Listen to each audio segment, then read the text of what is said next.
Hello, everyone, and thank you for joining us for this week's episode of Carry On, brought to you by Nation's Finest, where our mission is to support America's military veterans and their families with a comprehensive approach to housing, health, and employment that helps them to achieve self sufficiency and reach their full potential.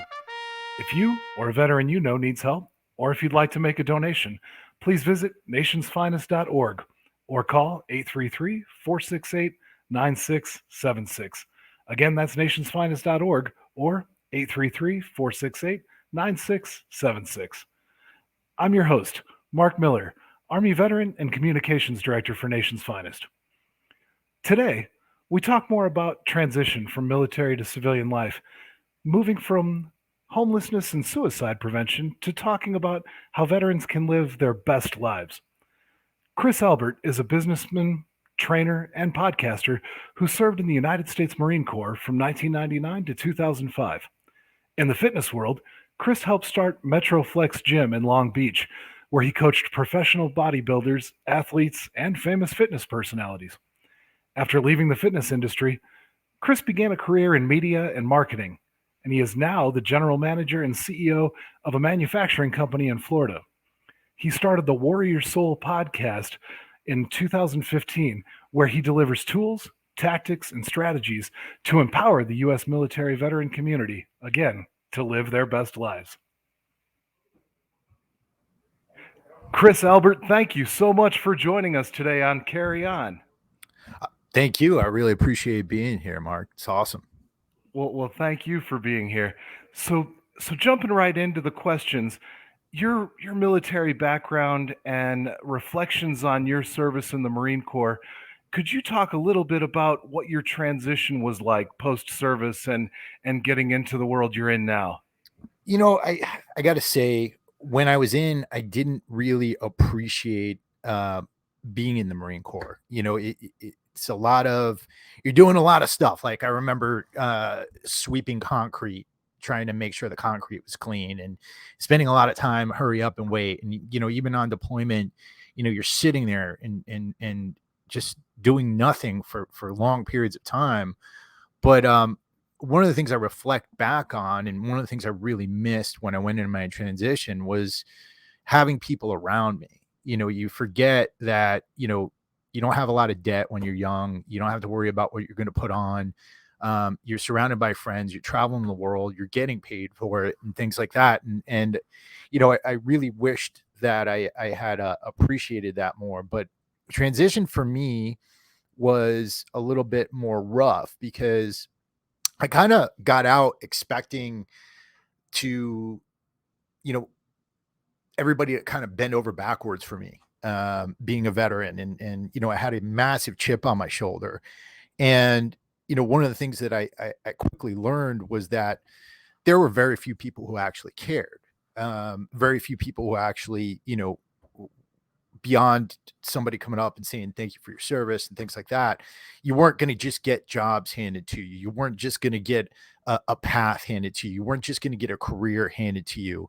And I struggled heavily because of that.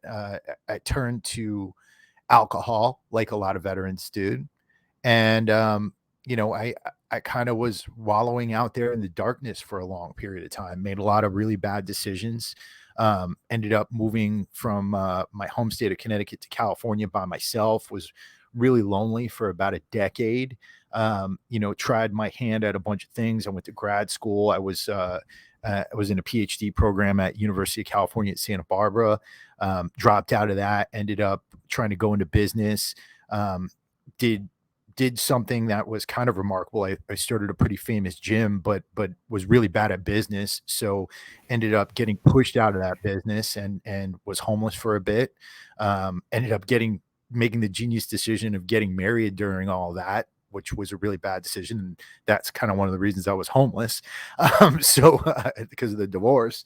And, pretty much was on a path toward, spinning around in circles for decades and haven't really even been financially solvent up until recently, to tell you the truth. So and that's kind of the reason why I started my podcast, was to keep veterans from making a lot of the mistakes that I made. That really can be a tough path, and what you're describing sounds familiar. Of a life in the military that's simply on rails almost. This is the next step, this is the next step, this is how you succeed, this is what is going to take you towards failure, and we just stay on those rails. And then after the military, it's like, wait a second, where's the path I'm supposed to be on? Where there's all these different paths that you described, everything from starting a business, working on a PhD, all kinds of great things, but which way do we go? That can be challenging. Yeah, exactly. And I think a lot of guys are pushed toward that 4-year degree and then trying to get as much education as possible because everybody tries to hammer it into you. You're not good enough if you didn't get a college education and all this stuff.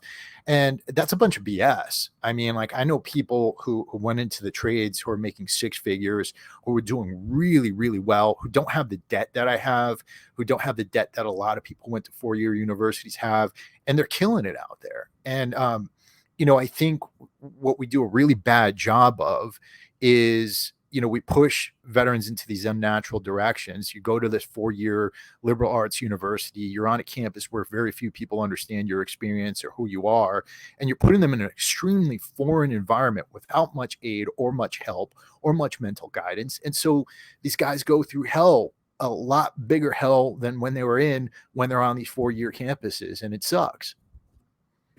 I think that's absolutely right.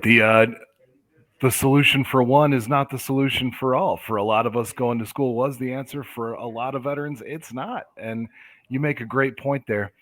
You touched on it a little bit earlier with your own experience, but I want to dig a little bit deeper. That you talk on your website about how we're constantly reminded of veteran suicide, veteran homelessness, some of these issues that so many veterans face. We're reminded of it, but how many are out there talking about how veterans can actually live their best lives? We talk about avoiding the worst case scenario, but where's the talk about how to get us to the best case scenario, and how to explore that? So I was wondering if you could dive a little deeper on that.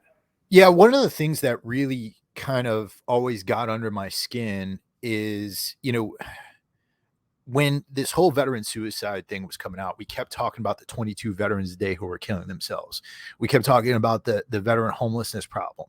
And yes, these are horrible problems that need to be addressed. But what I've seen very few people do is talk about the root causes of these issues and to talk to veterans about how they can be out there and thriving.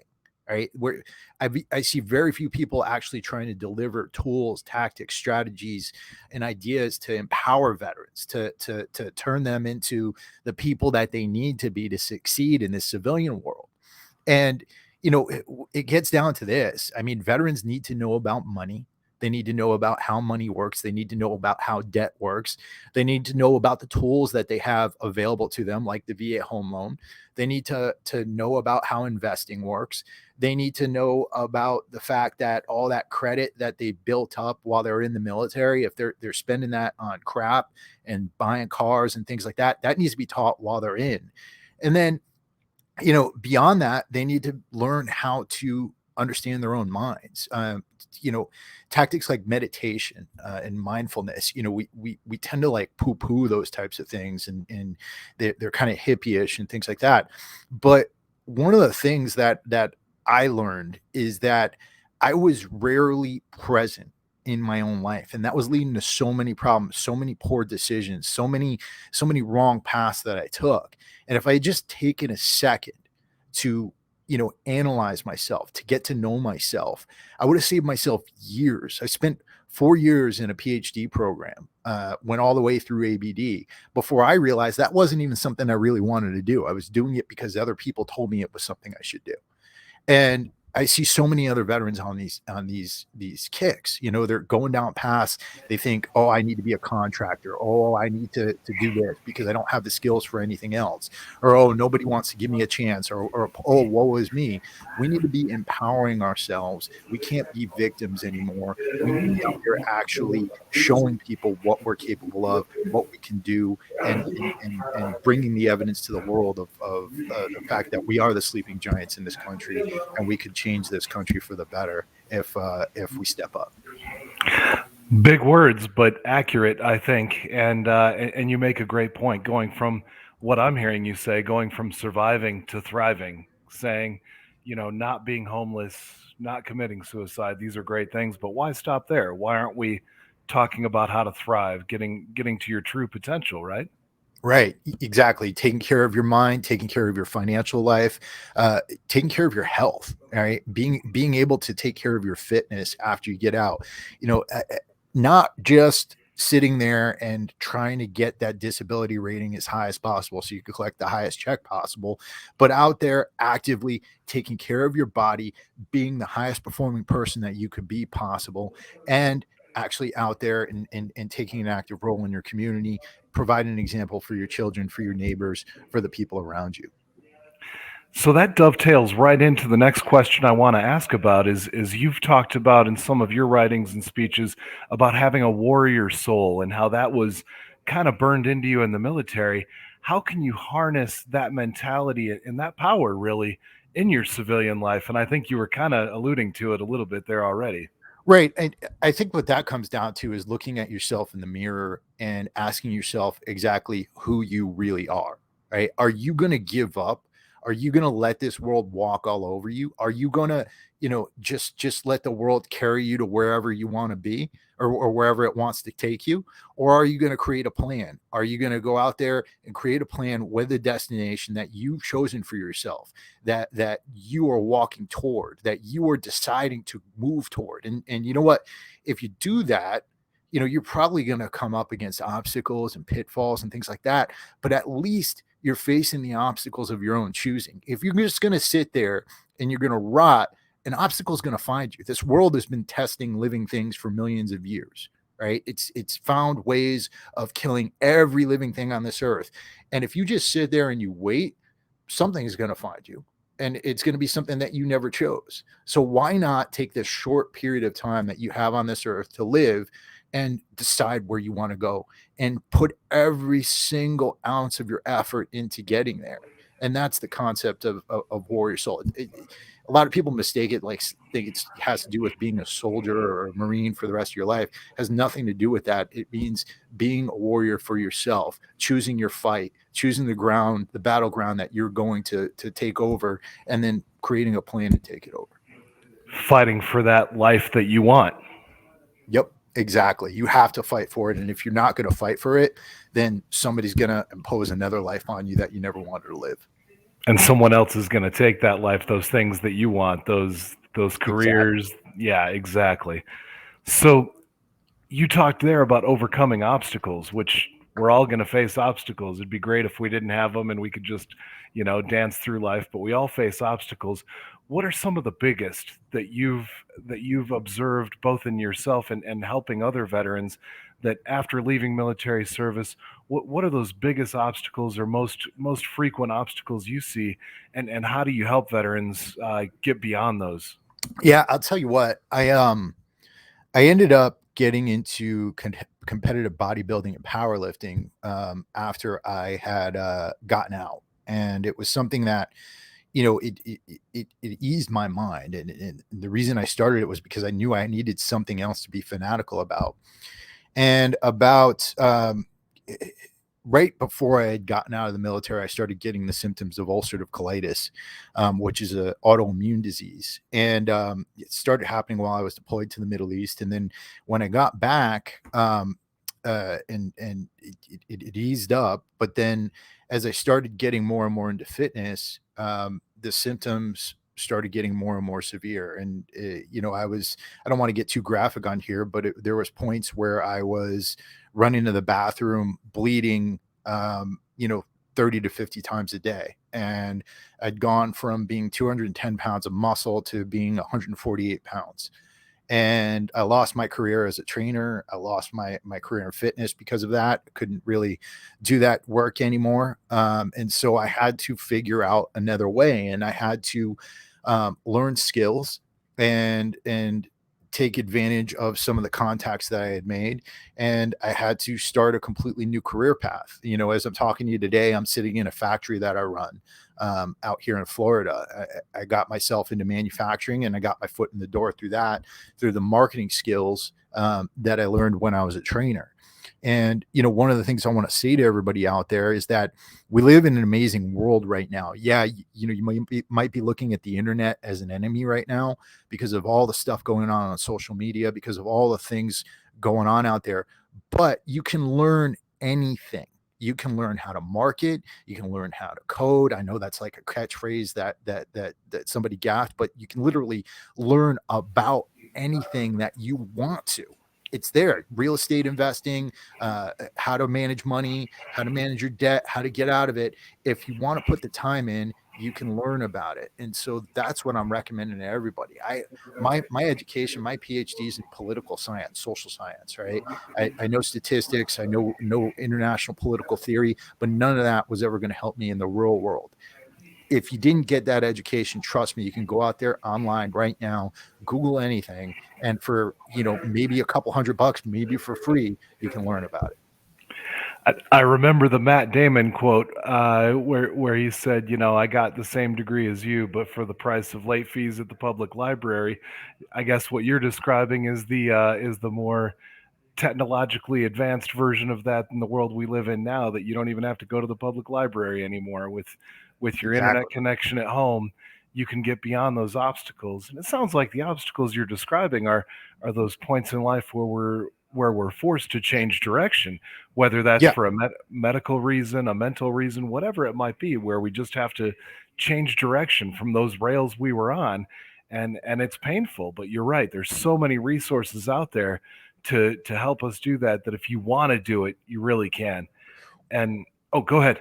Well, one of the things I want to say here too is I think a lot of people aren't doing it because they're numbing themselves, right? And that's something our community tends to do, is we numb ourselves with alcohol, we numb ourselves with porn, we numb ourselves with anything that comes in our path. And what we're trying to do is we're trying to get out of the hell that is our lives right now. We don't want to admit to it, right? And the first thing you got to do is you got to admit to it. You got to feel the pain for a second, right? You got to look at yourself. You got to look at your life. Think about all the decisions you didn't make. Think about all the things that you didn't do, and then make a decision.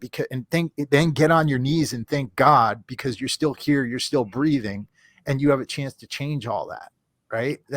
That's the biggest mistake that people make, is they get stuck in their own orbit of being numb, and they don't realize that you got the world in your hands right now. Most of the people listening to this are probably younger than you and I, right? They're probably in their mid to late 20s, early 30s. I don't even care if you're in your 40s or 50s. You got time left. There's That's so right. much time left for you to go out there and do whatever it is you want to do. And you got to live this life no matter what. So why not make it the best possible? And people are out there thinking they're being tough, right? They're putting up with whatever conditions they're putting up with because they've put these barriers up to change in their life. So they're not making a change. So they're thinking, well, this is the life I've been dealt with, or this is the life I've been dealt, rather. And here they are being tough. But you're right, simply numbing themselves, not being tough enough to be willing to change. Correct? Right. It's that, and then having the humility to know what you don't know, to admit to what you don't know, and saying, I'm going to go out there and I'm going to learn something. Which can be painful as well, but also very fruitful in the end after that initial discomfort. So, talking about everything we have, overcoming obstacles, embracing that warrior spirit that we talked about, and looking at the reality of post transition, trying to find your goal that might not always be education. We've covered a lot of ground here in just a short time. What else would you like to leave our audience today? Veterans and those who care about them, what final thoughts would you like to leave them here with today? What I'd say is, I see a lot of people in this day and age kind of complaining about how things are, right? And there's a lot of stuff out there I'm not happy about either, right? But the way we're going to change this world isn't through memes. It's not through posting on Instagram. It's not through complaining at the bar. It's not through complaining at all. It's going out there and actually taking action. If you see something wrong out there, make an effort to go out there and fix it, right? Like I said, volunteer in your community. Figure out a way that you can add value. And if you're constantly doing that, if you're constantly trying to figure out ways that you can add value to your community, to your job, to whatever it is you want to take part in, then you're going to have an amazing life. You're you're going to have a lot of people attracted to you, a lot of people who want to work with you, and you're going to have a lot of success. Well said. And there's no matter what you want to help with, there's probably a nonprofit out there doing that. And most of them look for volunteers, to include us at Nation's Finest. So if you want to come help your fellow veterans, our door is open here. But excellent point. Volunteer in your community, get involved, do something for the better, not just for yourself, but for everyone. I think that's uplifting internally as well. Absolutely. Chris, Albert, thank you so much for your time today and for being with us here on Carry On. Well, thank you. I really appreciate having the opportunity to come on here and talk, and thank you for the work that you're doing, and thank you for your service. Thank you so much. Have a terrific day. You too. And thank you to all of you who joined us again today. We'll be back next week discussing issues relevant to veterans and those who care about them. Again, if you or a veteran you know needs help, or if you'd like to make a donation, please visit nationsfinest.org or call 833-468-9676. Thank you again for joining us today, and as always, carry on.